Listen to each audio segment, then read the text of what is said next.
mental illness is a fairly common theme in YA.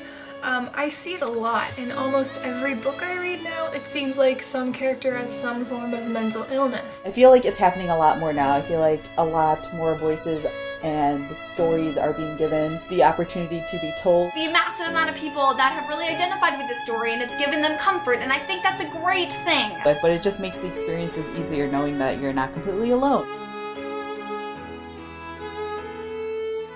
What I feel is most important about that is you're able to offer others in a similar situation comfort, someone to relate to, someone to identify with. You feel like you're living through this story. This was like a shocking experience for me because I'd never known that that was kind of what I was going through. Like, I always felt that, but I never knew how to express it. Again, it's something kids experience all the time, and you know, it's really interesting to read how these characters get through it all. It's really realistic and really raw. It deals with the emotions in a way that is kind of unflinchingly honest. I think it also helps a lot to just help me understand myself a little bit better, because sometimes personally I feel like I'm going through stuff where I'm thinking about stuff where there are just like things that happen and it's hard to process it, but having that sort of removed experience from it helps provide me with some perspective. But you know what? Mental illness doesn't listen to logic. That's the whole fucking point of mental illness.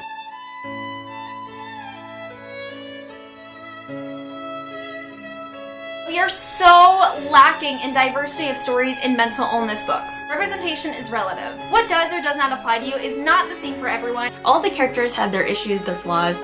One of my mental illnesses is represented in the books. She gets me and we're just the same. I could totally relate to what Kath was going through and all of her struggle. I found it so relatable. I always have to remind myself that what might not be accurate for me is definitely going to be accurate for others. You know, again, there's not that traditional hero and villain, just people and them experiencing things and just growing. It was like so many things I had been wanting to understand about myself since I was 12, and I wanted to put words to and couldn't figure out how. I feel like my heart just breaking because I know exactly what she's going through, and I want to like go in and give her a hug and tell her it's gonna be okay. Currently, I have not found somebody in my position. A position I can promise you a lot of people are in, and that is a really terrible and disappointing thing. That fact sometimes reinforces already present or occasional thoughts that I'm alienated from my disorder, which is the absolute opposite of what you look for when reading a book about mental illness. People like me very rarely get to see certain aspects of themselves in media.